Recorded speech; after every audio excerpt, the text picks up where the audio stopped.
Hello, this is Max Drake. I just want to talk about some browser productivity tools. Now my own personal preference is Firefox browser. I like it, and people have Chrome, people have a lot of other ones, but this one just has a few things that I find are quite useful, and these are just add-ins that you'd actually just find in the add-ons. And again, Firefox browser is a free browser, so I've just found it. I'm just used to it now. One of the things that I actually have and I use quite a lot is this thing called Night Notes, of which there's only 5, and I think there's a humour in that myself. And that is, I'm actually just reviewing something. I found an article that I actually want, and it's just somewhere that I can actually go and put that information. So sometimes I was doing this in OneNote, or sometimes I was doing it in Note++, and you're sort of opening up things. This is inside the browser, it's sitting there for you, it's somewhere where you can go and refer, and if you don't actually want the article, you can actually go and blow it away later on. But I find it quite brilliant. Another one that I do is, and it's not going to do it for me now, it's not now. I find there's a couple of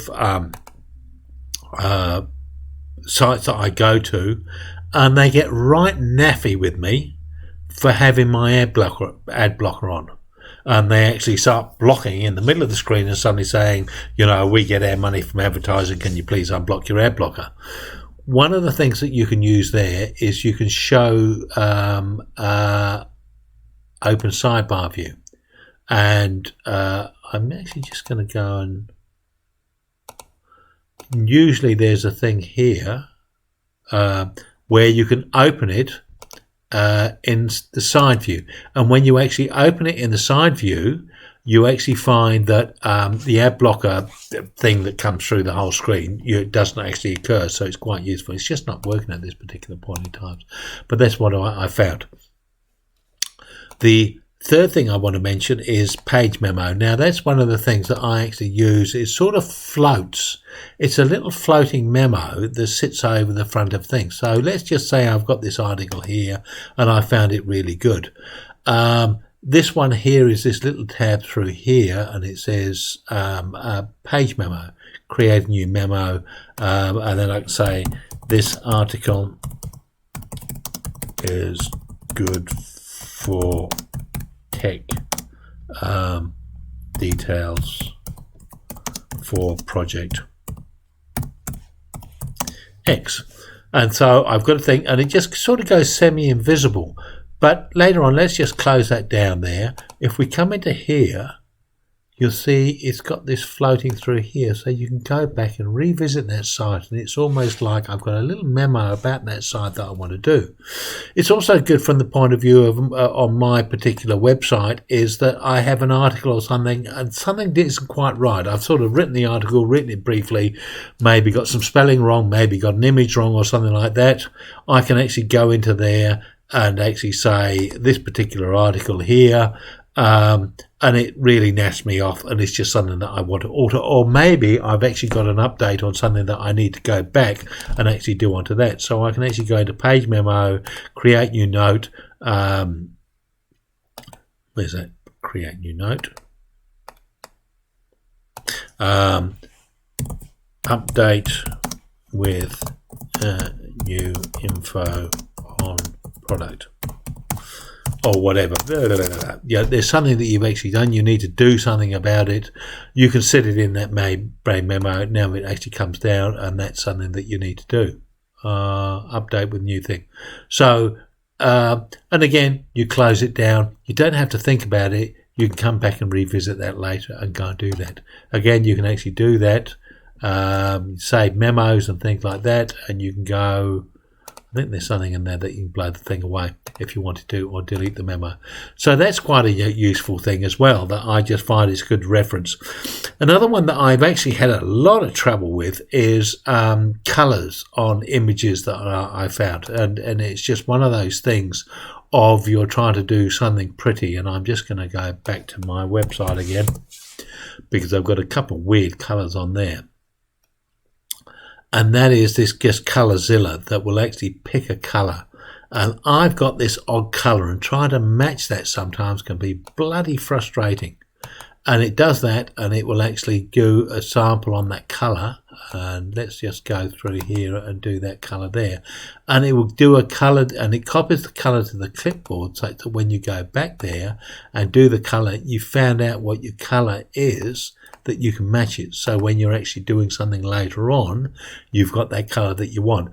Now, it's funny, but sometimes you actually do need a specific colour. You found a certain combination of colours that you quite like, or there's something that you actually want to add into something, or you've got a website and you're just trying to do some of the matching of the things that you're doing. I was doing banners. So when I was doing banners that popped across here of, buy the next shoe piece of rubbish that I might try and think about selling you, that it matched the same colour, that you didn't have this sort of off contrasty thing that was happening. So that was quite, it's just one of those tools that's just, when you don't have it, it's bloody inconvenient, and when you do have it, it is. And the last one that I use quite a lot, and one of the things is I'll be in bed or I'll be down watching the TV and I'll have a tablet in my hand, and I've found an article that I want, and I want to share it with myself. And so I actually find, and this isn't actually an add-on, and this is actually a customized tool thing that you can add into your sidebar, which is an email link that I just find absolutely brilliant. And what you do there is you just bash onto that, and I just add my email address there, and I'm sending a link of an article that I actually want to pass through to somewhere else. And I find that's a really good way of doing something. And in fact, I've just done that today. And one of the things that I was doing with that today is this particular little thing called Copy Textify, where it was a little tool that I can actually add scripts and data to. So I can actually take that data and I can actually put that into a email, and I can actually write a message, and a new message. I can actually just put that in there, and I can just go V, and in there I've got my full signature. I can also do this in here using this fast keys. So I can actually just take that out there and go into the HTML and type Shift Alt Q, and I've got my full signature into there as well. So this is just a new one called Copy Textify that I've just found out about. So I was actually researching some stuff on a tablet, and I wanted to come across onto my main computer. So that was just a way of just emailing myself and just saying, yeah, how about that? So those are the tools that I find. I just always like Firefox. And so I just find these add-ins. So I've got one which links into my Google Drive. I've got one that does ad blockers. I've got one that goes to Google Treep, and I've got one that tries to force things into HTTPS so that it's there. And then I actually, what is that one? Well, oh, that's a Firefox thing that I'm not particularly interested in. So those are just tools that I actually find that, but that's just because I'm familiar with a particular web browser, and to a certain extent Chrome and Safari and the other ones will all actually have their strengths and weaknesses. These are just the things that I actually find make me quite productive. Anyway, I hope that's been of help to you.